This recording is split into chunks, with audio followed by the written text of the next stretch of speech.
The Peugeot 206 GTi, the latest of the breed from the past masters of the hot hatch genre. And if heritage is anything to go by, then this should be just about the best you can buy. But what if you want an alternative to a mainstream GTi? Something a little bit different, something that'll stand out from the crowd. Well, be warned, it's a Proton. I know, pork pie hats on the parcel shelf and an old Mitsubishi engine clattering away up front. So to make up for its perhaps rather down-market sounding badge, they've fitted it with two badges.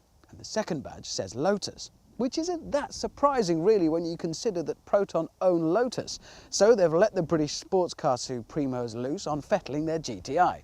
But have they done enough to challenge what Peugeot at least will tell you is still the original, the grandmaster, the benchmark of hot hatchery?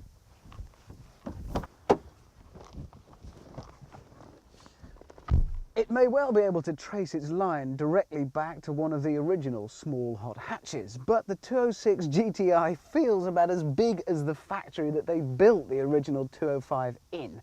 But that said, once you are in here, it's a very nicely understated cabin. It does feel very well designed. There's lots of nice touches. I do like the sporty little instrument binnacle and the little chrome gear lever. So why, oh why do we have a reappearance of this awful textured plastic? It looks cheap and feels nasty and tacky. I do like the suede effect and leather though. Very sporty.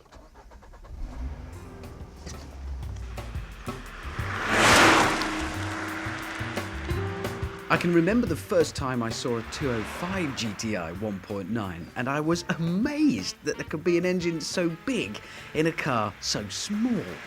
Well, today's top spec GTi from Peugeot now boasts a 2-litre engine and it'll dash from 0 to 60 miles an hour in 8.4 seconds. The ride is soft and comfortable and the controls are very light and easy to use. But hang on, this is a hot hatch. The old 205 felt like a go-kart. This begins to feel perhaps a little too grown up.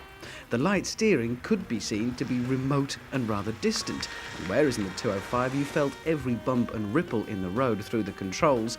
The brakes in particular on the 206, though very effective, could be operated by somebody else's feet. Overall, the 206 GTi, comfy, oh yes, very. Too comfy, well, possibly for some. And the price for all this comfort? Well, today's hot hatch is a long way from yesterday's, not only in size of the car, but also the bill, £14,000.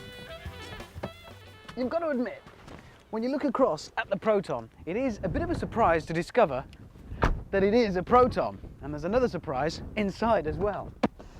Okay, so it's a little bit garish perhaps, but come on, this is a GTi. It's a hot hatch, that's what we want. If you want subtle and understated, go buy a Rover. If sporty little touches are your thing though, this has got to be the place to be. It's got every single styling cue you could find on a hot hatch. Chrome gear knob, little chrome bolts and rivets everywhere, little chrome pedals down here by my muddy feet, and these spectacularly comfortable Recaro seats.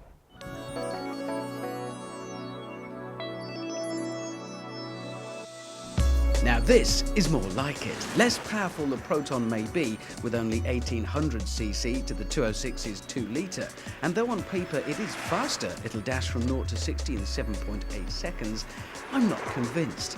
But if it's the experience we're after, then this really will bring out the hooligan in you. For a start, the Proton is loud, very loud, most of it through road noise. The steering is fast and direct with plenty of feel, and the same can be said for the brakes. Once you discover that most of the power is actually in a narrow mid-range band, then it's very easy to exploit it. It might be less luxurious than the 206, but those ultra-comfortable seats provide just the support you need on a longer journey. Mind you, if you are about to tackle a longer journey in the Proton GTi, be warned to keep an eye on the fuel gauge. It's got a range of about 25 miles, so you'll be hopping in and out of those seats a lot. It's not because the Proton is thirsty, it's just because the tank is tiny.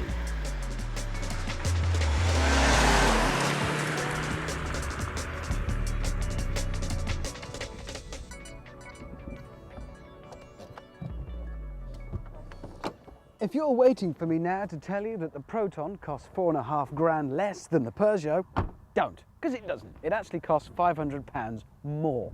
And it's a mark of how far Proton have come as a manufacturer, that their hot hatch can be compared to Peugeot's without it being laughable. Even more so that it can cost more than the Peugeot and still be taken seriously. Cynics might tell you that it's also a mark of what's happened to Peugeot that their hot hatch can be compared to any Proton at all. In fact, the 206 is as large, as comfortable and sophisticated as you could possibly want from a car in its class.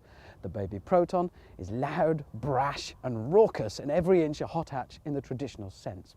And if you're still having a little bit of a snigger, here's one further little bit of food for thought. Think about this, the Talbot Horizon and the Cortina.